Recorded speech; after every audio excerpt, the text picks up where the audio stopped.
ये वीडियो देख रहे सभी मेरे दर्शकों का सप्रेम जय भीम, सप्रेम नमस्कार। दोस्तों, शिका संघर्ष करा व संगठित वा। I measure the progress of a community by the degree of progress women have achieved. मैं एक ऐसे धर्म में विश्वास रखता हूँ जो हमें समानता, स्वातंत्रता और बंधुत्व सिखाता है। भारत को ऐसे अनेक बहुमूल्य संदेश देने वाले विश्व रत्न, भारत रत्न, बोधिसत्व, संविधान निर्माता डॉक्टर बाबा साहेब आम्बेडकर जी के 134वीं जयंती की आप सभी को बहुत बहुत शुभकामनाएं। दोस्तों, आज का दिन सिर्फ भारत में ही नहीं बल्कि पूरे विश्व भर में इतने हर्षोल्लास के साथ, इतने उत्साह के साथ धूमधाम से मनाया जा रहा है। ये देखकर मुझे बहुत खुशी हो रही है, बहुत प्राउड फील हो रहा है। और आज के इसी पावन दिन पर मैं आप सभी के साथ अपने कुछ विचार शेयर करना चाहती हूँ। दोस्तों, आज डॉक्टर बाबा साहेब आम्बेडकर जी के जयंती के उपलक्ष्य में उनके बारे में कहने को तो बहुत सी चीज़ें हैं। उनके अचीवमेंट्स, उनका पर्सोना, उनके सैक्रिफाइसेस और भी बहुत कुछ। To talk of him is like to talk of the endless sea, it can never get over. But since मुझे आप लोगों के साथ कम्युनिकेट करने की और आप लोगों तक अपने विचार पहुंचाने की अपॉर्चुनिटी काफ़ी कम मिलती है, इसलिए I want to make every opportunity worth it. दोस्तों, इस वीडियो में हम आज के भारत की बात करेंगे। आज हमारे लोगों की, हमारे देश की, महाराष्ट्र की और नागपुर की क्या स्थिति है, हम इसका एनालिसिस करेंगे। और हम हमारे आने वाले फ्यूचर को किस तरीके से देखते हैं, इसकी भी बात करेंगे। दोस्तों, अगर आज डॉक्टर बाबा साहेब आम्बेडकर हमारे बीच होते तो उनकी क्या थिंकिंग रहती, उनकी क्या प्रतिक्रिया रहती आज के सिचुएशन को लेकर, मैं उस डायमेंशन से भी विचार करने का एक प्रयास करूंगी आपके साथ। मैं शुरुआत करना चाहूँगी हमारे लोगों के बारे में बात करके।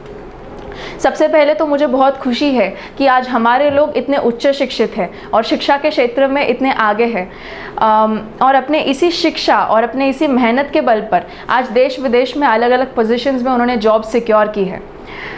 और इतने सालों तक सप्रेस्ड रहने के बावजूद भी आज हम सबसे ज़्यादा प्रगतिशील समाज बन गए हैं। इसके साथ साथ कोई खास स्ट्रॉन्ग पॉलिटिकल लीडरशिप न होने के बावजूद भी आज हम लोग इतने संगठित हैं, और स्पेशली नागपुर में तो हमारा संगठन बहुत मजबूत है। हमारे कम्युनिटी और बुद्धिज़्म के बारे में एक और चीज़ जो मुझे बहुत प्रभावित करती है, या जो चीज़ मुझे बहुत पसंद है, वो है कि बुद्धिज़्म हमें जीवन जीने की एक आदर्श पद्धति सिखाता है, एक आदर्श कला सिखाता है। It gives us a very practical approach on life, and it covers most of life's dimensions.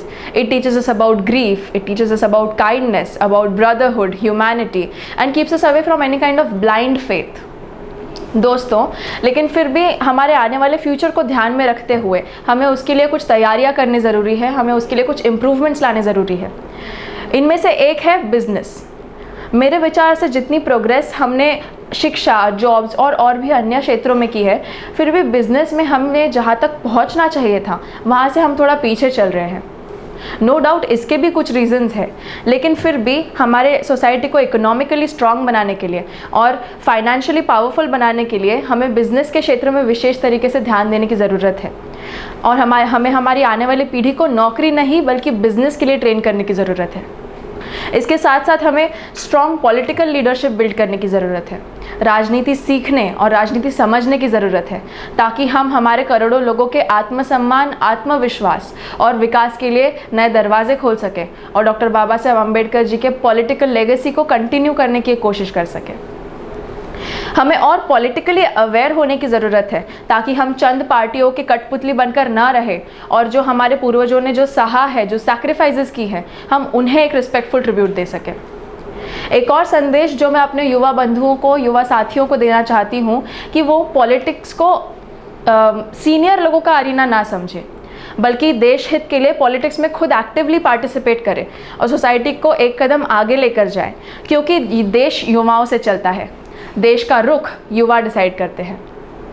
और जैसे कि हाल ही इवेंट्स में हमें जो महाबोधि प्रोटेस्ट देखने को मिल रहे हैं, जो हमारे संगठन की शक्ति का एक लाइव एग्जाम्पल है, पूरे देश भर से वहाँ कार्यकर्ता पहुँच रहे हैं। और मेरी इस प्लेटफॉर्म पर आप सभी से रिक्वेस्ट है कि उनके एफर्ट्स को सपोर्ट करने के लिए आप जिस भी तरीके से हेल्प कर सकते हैं, चाहे वो फाइनेंशियली हो, चाहे वो फिज़िकली हो, आप उनकी हेल्प करें और इस आंदोलन को सक्सेसफुल बनाने के, उस आंदोलन को सफल बनाने के लिए आप अपना एक्टिव योगदान दें। और जो लोग वहाँ बैठे हैं, जो लोग वहाँ रह रहे हैं, उन्हें सपोर्ट करें और उनके एफर्ट्स को एक बैकअप दें। और हाल ही में हुए इवेंट्स की बात करें तो नागपुर में जो रिसेंटली हिंदू मुस्लिम कम्युनिटीज़ के बीच जो मनमुटाव हुआ, उसके बारे में मैं कुछ कहना चाहती हूँ। इन कम्युनल राइट्स का मैं कड़ा विरोध करती हूँ, कड़ा निषेध करती हूँ। नागपुर जैसे डाइवर्स शहर में इतने सालों तक मेंटेन की गई इस डाइवर्सिटी का, इस हार्मनी का ये एक इंसल्ट है, एक अपमान है। और नागपुर जैसे शहर को ये सब चीज़ें, इस इंसिडेंट्स का होना अशोभनीय है। आशा करती हूँ कि भविष्य में हमें ऐसे कोई इंसिडेंट्स देखने को ना मिले और देश में भाईचारा बना रहे। दोस्तों, इस प्लेटफॉर्म के ज़रिए मैं माननीय मुख्यमंत्री सर को और सत्ताधारी सरकार को कुछ पॉइंट्स एड्रेस करना चाहती हूँ जो हमारे समाज बंधुओं के विकास के लिए बहुत बहुत ज़रूरी है। इनमें से एक है business. Financial point of view से देखा जाए तो गवर्नमेंट को बिजनेस में नई अपॉर्चुनिटीज़ लाने की ज़रूरत है और मैं हमारी सरकार से निवेदन करना चाहती हूँ कि अभी के सिचुएशन को ध्यान में रखकर वो हमारे कम्युनिटी के लोगों के लिए विशेष बिजनेस पैकेजेस की घोषणा करें ताकि हम बिजनेस में डेवलप हो सके। इसके साथ आता है प्रैक्टिकल लॉज। नियमों का थोड़ा और शिथिल, थोड़ा और प्रैक्टिकल होने की ज़रूरत है। ऐसे लॉज जो सच में लोगों के काम आ सके, उन्हें इस तरीके से फॉर्म्युलेट करने की ज़रूरत है, क्योंकि कहने के लिए तो हमारे कम्युनिटी के लिए गवर्नमेंट द्वारा उपलब्ध बहुत सी योजनाएं हैं, ढेरों योजनाएं हैं, लेकिन इन योजनाओं का लाभ उन लोगों तक पहुंच भी रहा है या नहीं, ये मॉनिटर करना गवर्नमेंट की रिस्पॉन्सिबिलिटी है और लोगों को उनके बेनिफिट्स पहुंचाना ये गवर्नमेंट की रिस्पॉन्सिबिलिटी है। इसके साथ आता है फ्रीडम ऑफ स्पीच। अभी हाल ही में हुए घटनाओं के बाद हमें ये देखने को मिल रहा है कि लोग अपने विचार लोगों तक रखने से थोड़ा डरते हैं, थोड़ा कतराते हैं। उन्हें डर लगा रहता है कि कहीं उनके विचारों से कोई और कम्युनिटी के लोग ऑफेंस ना ले ले, उनको नाराज़गी ना पहुँचे।